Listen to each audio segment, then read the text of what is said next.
Hello guys, welcome back to my channel. This is Simply T. Ngayon, andito tayo sa likod bahay. Makikita ninyo yung aking mga tanim na nasa pots lang. Kailangan lang linisin dahil halos hindi kita yung mga pitsay na tanim ko.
Tanggalin natin yung damo sa ating garden at ang daming damo.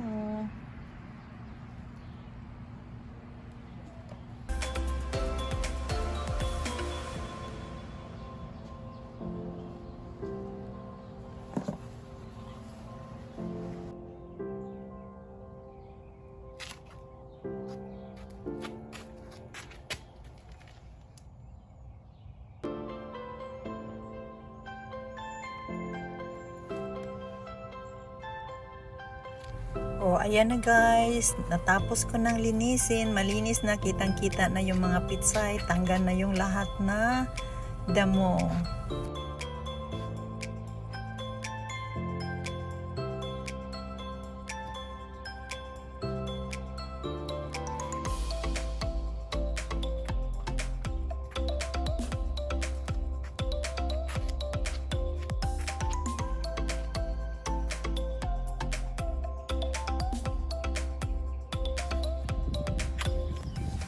Ayan si Habi, nag-pruning na ng puno namin sa harap ng bahay. Kuha ano lang tumoy anang sa duol sa imo. Ya kana. Kaning diri nga sa mga duol sa imo ba? Kuhaan na lang nga. Ya.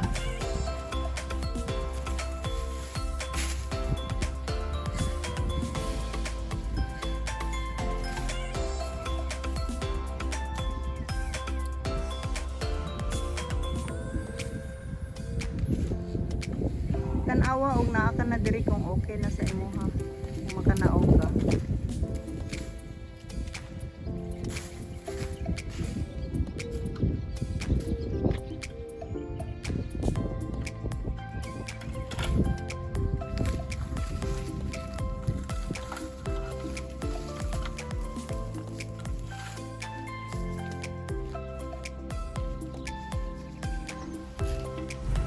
Ito na guys yung aming mga tanim. After 10 days, malalaki na sila. Ayan si Habi busy sa pagdidilig.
Guys, andito tayo ngayon sa harap.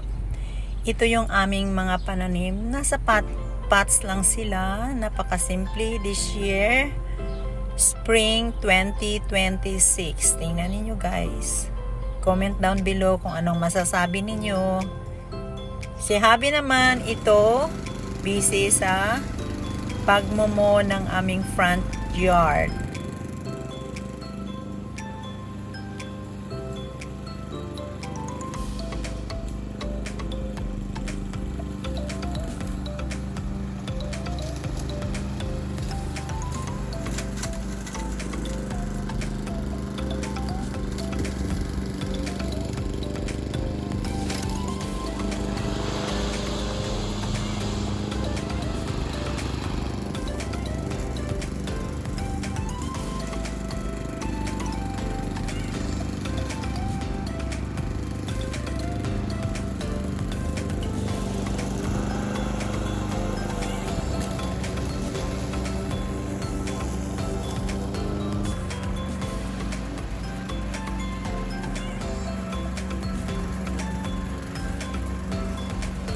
Ayan si Habi, nasa likod na siya. Ang bilis lang tumubo ng damo lalo na pag laging may ulan. Nagmumo siya ng aming front yard at backyard once in every 2 weeks.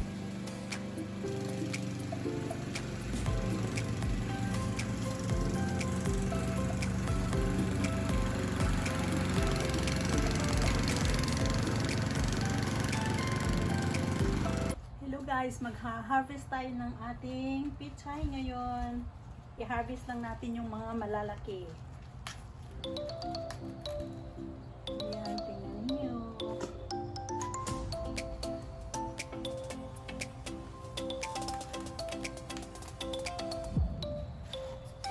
Harvest din natin yung ating cherry tomatoes. May mga hinog na guys. Yan niyo, ang liliit.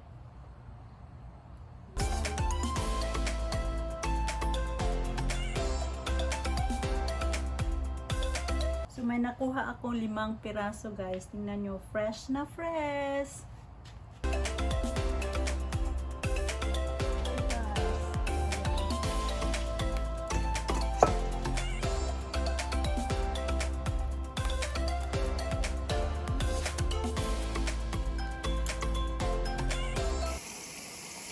Ayan, nahugasan ko na yung cabbage at saka yung cherry tomatoes. Ito naman yung pichay natin.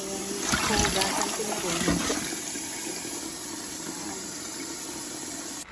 Ayan na yung ating nilagang baka. Correction guys, sa Bisaya, nilat ang baka. Sa Tagalog is nilagang baka. Tingnan niyo guys. Ayan, hindi masyadong klaro. Ayan, malambot na siya. Tinikman ko na kanina. So, ito na yung ating gulay. Napakaraming gulay.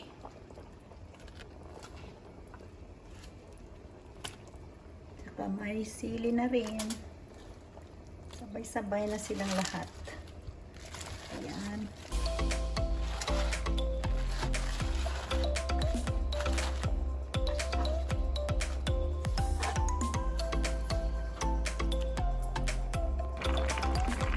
Ayan na guys, luto na yung ating nilagang baka. Ayan, nilagyan ko pa pala ng anong tawag nito, gabi, pampalapot ng sabaw. Ayan guys, luto na guys. Paki-comment down below kung anong tawag nito para pampalapot. Para siyang kamote pero hindi naman kamote. Nakikita ang pangalan.